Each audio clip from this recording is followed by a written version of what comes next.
So, let me kind of frame this with this phrase, which is creating experiences. So, at Home Technology Solutions, we try to create experiences for our clients.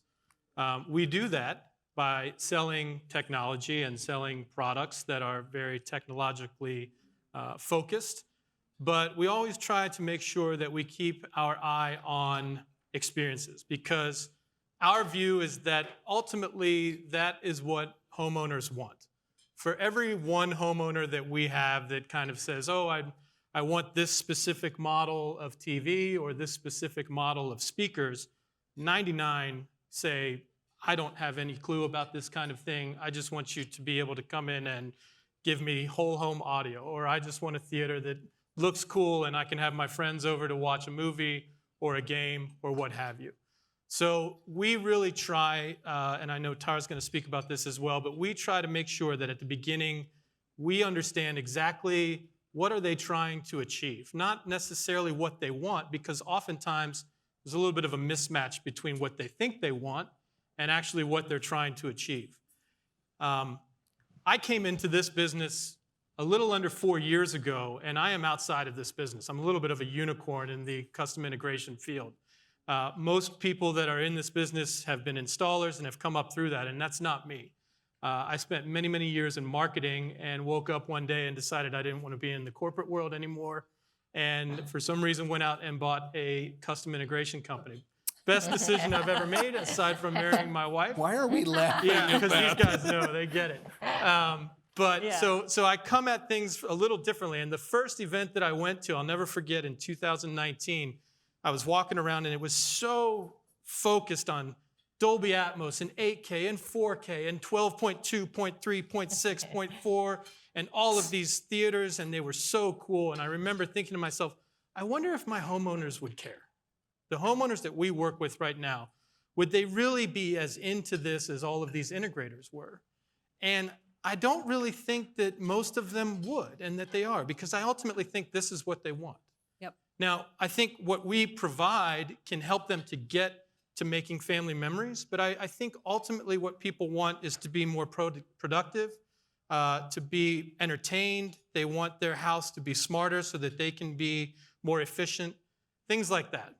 So I have a couple of examples that I'll share with you of projects that we've done in the past few years focused on the master suite. The first one is something I'm calling creating a sanctuary for a neonatologist. Now, when I first met this person, I had to Google what that was because I had no idea what a neonatologist did. Turns out it's a slightly more important job than what I have. This is an individual who's working with premature babies and oftentimes performing surgery on these premature babies, life-saving surgery. So she was building a home with her husband, and we were involved very early on. And she said, you know, I need a space that I can rest and that I can sleep, to what John was talking about, but it's not always going to be in the middle of the night. Sometimes it might be at noon, or sometimes it might be at 3 o'clock in the afternoon. So we needed to create that space for her any time of day. So what did that entail? Well, it entailed having the right kind of lighting, and John touched on this a little bit, but as I'm sure many of you know, lighting is a big buzzword, certainly in my industry right now, and I imagine yours as well, and I truly think lighting is about to change in a big, big, big way.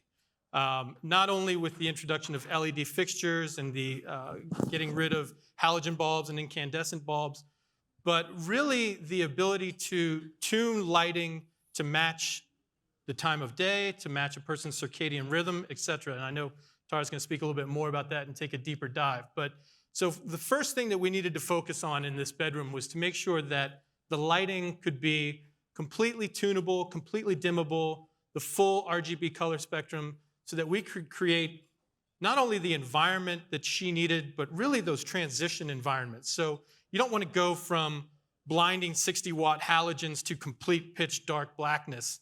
It's uncomfortable, it's not natural, and of course, the inverse of that is downright painful, going from pitch black to full-on bright cans or pendants.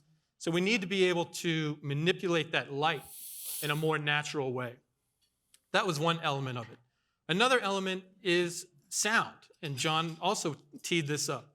For music, yes, but also for white noise. As you can imagine, at 1 o'clock in the afternoon, it's certainly not going to be as quiet and calm as it would be at 1 o'clock in the morning. So we need to try to create that with white noise or with softly playing music, classical music, those kinds of things, so that we can enable this person to really unwind, relax her mind, and get that rest that she needs so that she can perform her job, again, which is a life-saving job at the highest ability that she possibly can. And then last but not least, of course, we need to be able to block out light from the outside world. So we, in this particular instance, used Hunter Douglas, bottom down, top up. I think I said that wrong. Yeah, top down, bottom Thank up. you. I always get that It totally wrong. goes either way. Blackout light lock shades. I think we have a Yeah. video that we can show here. You want to go ahead and cue the video?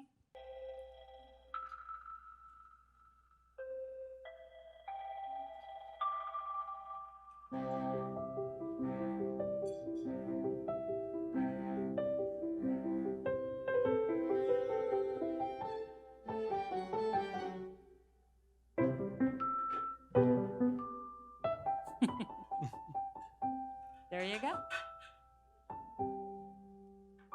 And these truly are unbelievable. I've been in this home after we did all this installation, and it can be July in the Carolinas with the beautiful sky and the sun shining down, and this room can completely get pitch black.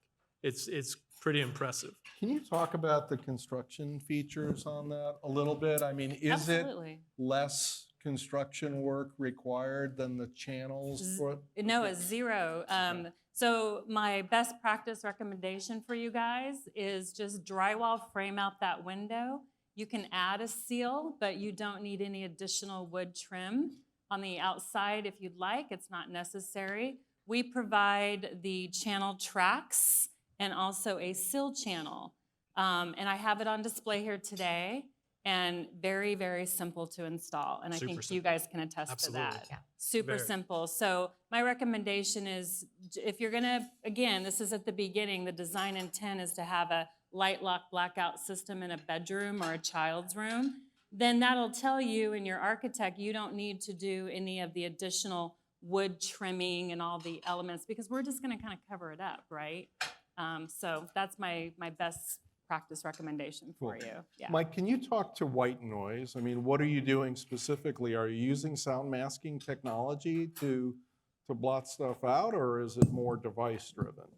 In this particular instance, it was device driven. They had in-ceiling speakers that they were using for a whole house audio system anyway. Okay. And in this instance, it was simply providing really just the software that can drive that white noise into the amplifier. Okay. In And commercial so what is that? applications- I mean, is that like a playlist or something? What? It can be as simple as a Sonos playlist. It can be YouTube. Actually, you can have hours and hours. So there's things you can set up to make it simple. Is it like yoga music, or is it It's- just out? Is it just a blot out? The answer is yes. It can Okay. be whatever the consumer would like for it to be. And how do we know what works for them, or do they know what? There's a works little for bit them? of experimentation. So sometimes people will come and say, I know that I want to have white noise, or I know I would like to hear a waterfall, or et cetera. We do, maybe a half dozen different things that we can give to them. And through programming, through control systems, it's very easy. Savant, Control, Ford, Crestron, et cetera. Very easy to be able to give buttons that can do that seamlessly. So they can experiment with a half dozen and find what works for them and Right. go from there. Have you ever looked at more of the commercial office space sound masking technologies from companies like MyTech and that sort of stuff? I mean, does that work residentially? Should we be considering that stuff? It's a good question. We've certainly used it commercially in office spaces, but we have not done it residentially. I'm not sure if Tara's ever done it residentially. Can you explain how it works? I mean, what is actually pumped out? Is it like noise canceling headphones for office space, or what is it?